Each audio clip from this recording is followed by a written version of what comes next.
Jake Thompson was used to quiet nights. After losing his wife 3 years ago, he had poured himself into raising his son, Max, in the small, cluttered apartment he could barely afford.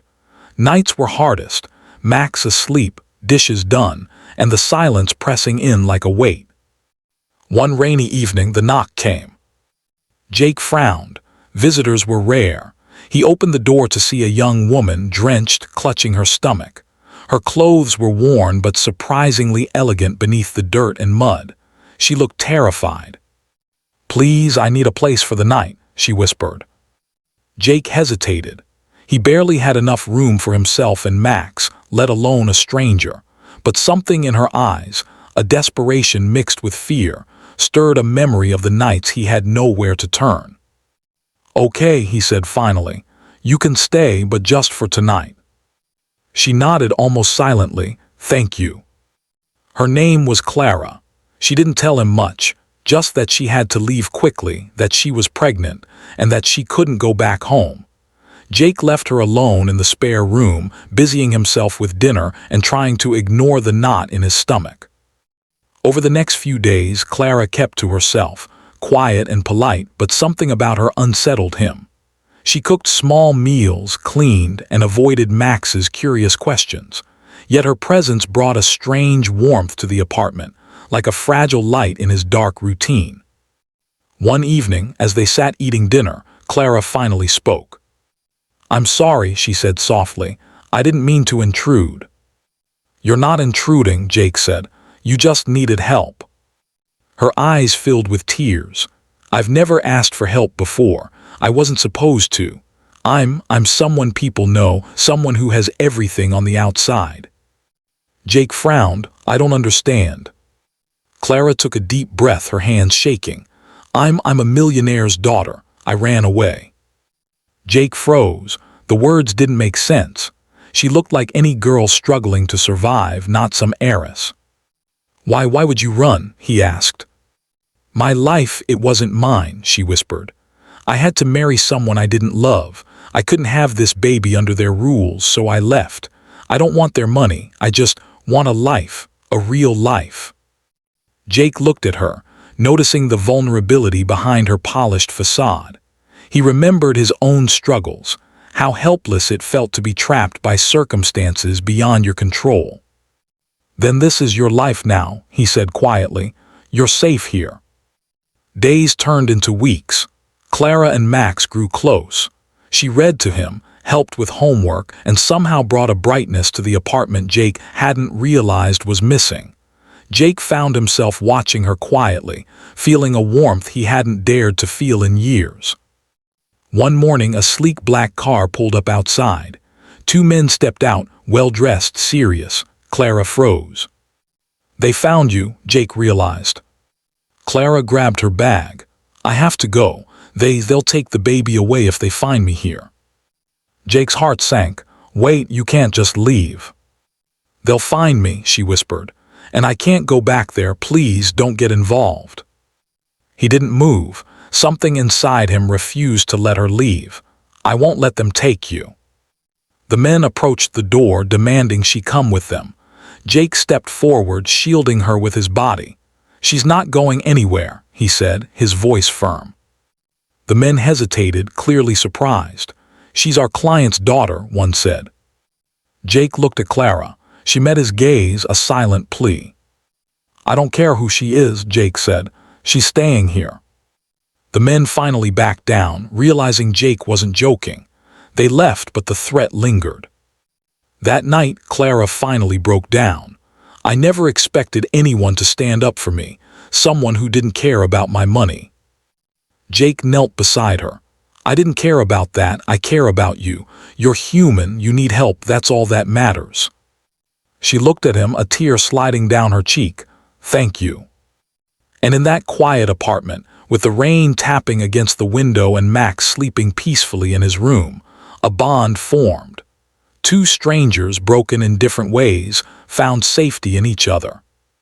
Clara didn't return to her life of wealth and expectations. She stayed with Jake, and together they built something stronger than fear, a home, a family, and trust. Months later, when the baby was born, Jake held the tiny life in his hands. Clara smiled, exhausted but radiant, and whispered, "We made it, together." Jake looked down at his family, his son, his newborn, and the woman who had come into their lives like a miracle, and realized that sometimes life's greatest fortunes weren't in banks or estates. They were in love, trust, and the courage to protect each other. And for the first time in years, Jake felt rich in every way that mattered. Weeks passed, and life settled into a fragile routine. Clara helped with Max, cooked meals, and even started painting again, the art she had abandoned when she fled her family. Jake found himself watching her, noticing the small ways she smiled when Max laughed, how she gently braided his hair in the mornings. But peace was always temporary. One evening, as Jake returned from work, he noticed a black SUV parked outside. Clara's face paled when she saw it. "They found me again," she whispered, gripping his arm. Jake didn't hesitate. "Then we won't let them take you."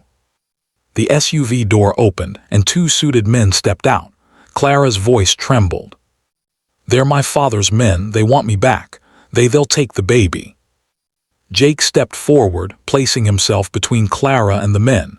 "She's not going anywhere." One of the men sneered. "You don't understand. You can't protect her. She's not yours. And the baby, you can't keep it." Jake's jaw tightened. "Try me." The confrontation escalated quickly. Clara clutched Max, hiding him behind her as the men advanced. Jake held his ground, but it was Clara's sudden courage that shocked them. "No," she shouted. "I'm not going back. My life isn't yours to control. This is my family now." The men faltered, realizing she had chosen, but they weren't ready to give up. One reached toward her, and Jake reacted instinctively, shoving him back. "You leave," Jake growled, "or you'll leave empty-handed." The men retreated, not without casting one last warning. "This isn't over." Clara sank to the ground, tears streaming. Jake knelt beside her. "You're safe now, I promise." For the first time, she allowed herself to cry freely. Grief for the life she left, fear of the one that followed, and relief at finding someone who would protect her no matter what. Over the next few weeks, they fortified the apartment. Friends Jake trusted helped, and Clara began to truly feel like home. But she also began sharing her world with him, her past, her fears, her dreams. And Jake began opening up about the pain he had buried after his wife died, the sleepless nights with Max, the constant struggle just to survive. One night, as they sat together on the porch, Max asleep inside, Clara's hand found Jake.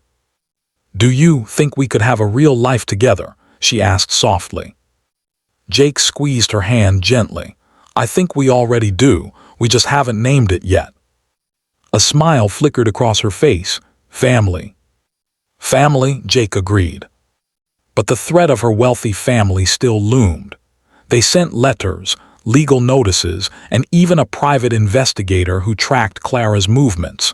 Yet each time, Jake faced them with unflinching courage. One day, Clara received a call from her father himself, a man she hadn't dared speak to in years. "Clara," he said coldly, "return home, you belong with us." "I belong with my child and Jake," she replied, voice steady despite the storm inside. Her father's voice dropped to a whisper. "You'll regret this." "I don't regret choosing my life," she said, hanging up. Jake held her as she cried, whispering, "No one will ever take you from me." Months later, when her baby was born, it felt like the first real victory they had together. Jake was there through every contraction, every tear, every joy-filled cry. Clara's gratitude was endless, but her love was evident in the way she looked at him, a silent promise that they would face the world together. Their small apartment became a home filled with laughter, love, and hope. Max had a mother figure he adored, and the newborn had parents who would protect her fiercely. Finally, Clara filed legal papers to cut her ties with her family, ensuring that no one could take her or her child from Jake. The court recognized her autonomy, and for the first time, she truly felt free. On a quiet evening, as they sat together watching the sunset through their window, Jake wrapped his arms around Clara and whispered, This is what life's supposed to feel like." Clara rested her head on his chest, feeling the steady beat of his heart. "Thank you," she murmured, "for everything." Jake kissed the top of her head. "No, thank you for trusting me." And in that small apartment, with the city lights twinkling below, 3 lives intertwined forever. They had survived fear, uncertainty, and the weight of the past, but in each other they had found strength, love, and home. The millionaire heiress was no longer running. The single dad was no longer alone. And together they had everything they needed.